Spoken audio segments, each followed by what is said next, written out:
Forget everything you thought you ever knew about mobile photography, because this Vivo X300 Pro is a true game changer. One key highlight being its 200 megapixel telephoto periscope lens that's powered by ZEISS optics. So if you're into smartphone photography, you're going to want to stick around for the review on the Vivo X300 Pro. Much like last year, the Vivo X300 Pro is powered by a MediaTek Dimensity chipset. This year, it gets the 9500, and that is a flagship level chipset. So if you look at benchmarking scores on Geekbench or on Tutu, you're going to get flagship level performance. Not quite at the level of the Snapdragon 8 Elite Gen 5, but near enough. Makes no difference, because when you're using the phone on a daily basis, with this OS especially, you're never going to notice things like the small differences between those two chipsets. It runs super smooth. Opening and closing apps is super quick. Navigating the menus, all that is absolutely seamless. This is again reflective in the gaming performance on the X300 Pro, because if you run games like Call of Duty Mobile in max FPS with graphics at max as well, you're going to get a console level experience. No drop frames, no jitters, no nothing, with high fidelity graphics. And on top of that, it manages its cooling really well. So gaming on this for a long period of time is no issue. Not only is it an excellent performer when it comes to gaming with high FPS and graphics, as we said, you also get really good sound from speakers firing from the bottom and the top.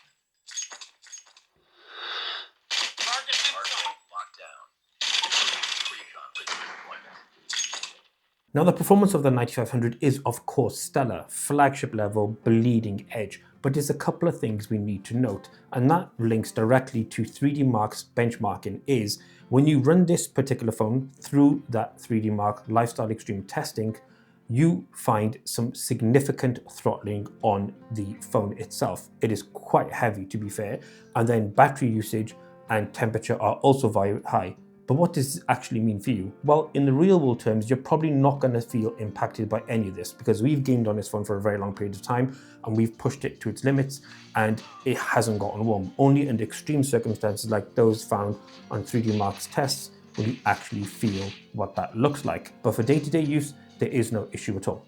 The headline feature, of course, of the X300 Pro is housed within that cylindrical back design, and that's its cameras, because on here you get a 50 megapixel wide, 200 megapixel telephoto and 50 megapixel ultra wide.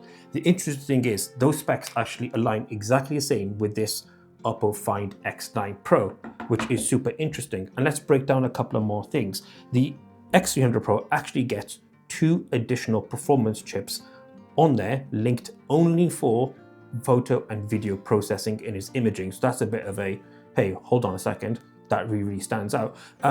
But let's talk a couple of quick comparisons. The X9 Pro that we reviewed recently, in our comparison, we talked about how it is, on paper, one of the best camera phones we've used. And then the key differential between the two only actually exists in its telephoto lenses. The X9 Pro gets a 70mm lens, and then the X300 Pro gets an 85mm lens. Now, let's break down how they actually compare in real world terms. Now, the difference between the two isn't all that big at 85mm. The X300 Pro offers just that extra layer of sharpness and detail, but it's a small difference, all things considered. The X9 Pro, however, gains advantage in this space as you zoom further. The images retain detail and vibrancy, while the X3 Pro loses a bit of that extra sharpness. In reality, it's completely minor. There is no real big difference between the two, and both offer an incredible telephoto experience. The X3 Pro on its own merit, though, is an incredible telephoto lens, offering a ton of detailed information regardless of whatever you capture. The 85mm focal length is a really nice sweet spot, which means you get a lot of detail, stunning images, and they represent what actually exists. If we shift to the X300 Pro's 50mm wide, which is 50 megapixel wide to 24mm, this offers well-balanced and incredible detail in every image using the ZEISS color profile here, and the depth of field and clarity is amazing. Even if you pixel peep, you don't lose a lot of detail. It's a stunning main lens with great colors, no noise, and no over-processing either. Low light photography, again, very similar to the main lens during the day. You still retain a lot of the same color and details, and it looks and feels exactly the same as daylight images. Well balanced, no over processing, and good colors. If we move over to the ultra wide, that's 50 megapixel again, 15 millimeters, 119-degree field of view. The ultra wide here again is super impressive. You're going to get a ton of detail and information here. If you're looking to take photos of expansive views, or just want to capture them with more information, you're going to get really nice colors, tons of detail, and again, it looks really, really good. It's actually the same lens as last year, but just more refinement, better processing makes this a better overall experience. Now, we wanted to compare the video of the X300 Pro against the S25 Ultra. So the X300 Pro will actually shoot 4K 60 FPS or 4K 120 compared to the 4K 30 on the S25 Ultra, although the S25 Ultra does output at 8K. Now, the reason we've done this is the S25 Ultra does probably the best Android video processing. And it's the case here as well. You get just that extra bit of detail, extra bit of vibrancy, extra bit of clarity, and really good dynamic range of color. So the S25 Ultra will be the better of the two when it comes to video. Overall, the full camera system on the X300 Pro is super, super impressive and directly competes with things like the X9 Pro and the Xiaomi 17 Pro Max that we reviewed recently. Before we give you our final thoughts on the X300 Pro, a couple of things we want to touch on. One, design-wise, it's now flat all over. No quad curved displays around the edges. It's flat all over and has a very similar look and feel as the X200 Pro from last year. Up front, you get a 6.78-inch OLED display with 120 Hz, 4,500 nits of peak brightness, 91% screen to body ratio. So all that is just similar or gotten better, especially screen to body ratio. And the quality is excellent. Regardless of what environment you're in, be it outside or indoors, you're gonna get super punchy, great colors, and it looks really, really good. Those super slim borders also help a lot. The last thing we want to touch on is battery capacity. One provision here. This model is out of China, 6,510 milliamp hours with 90 watts of wired and 40 watts of wireless.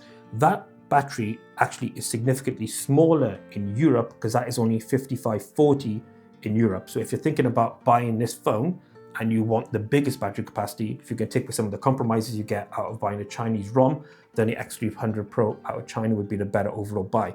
But overall, our thoughts on the X300 Pro. It is an amazing experience when it comes to its cameras and general performance. Difficult to review the OS because it is Chinese ROM, so you don't really get all the full functionality. A lot of the submenus are in Chinese, which we don't speak, unfortunately.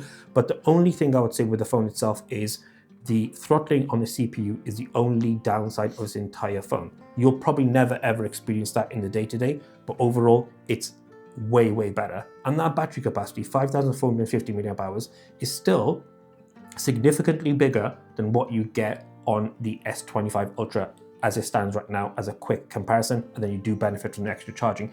But let us know your thoughts on the X300 Pro below, and be sure to like and subscribe. Until the next one, as always, we out.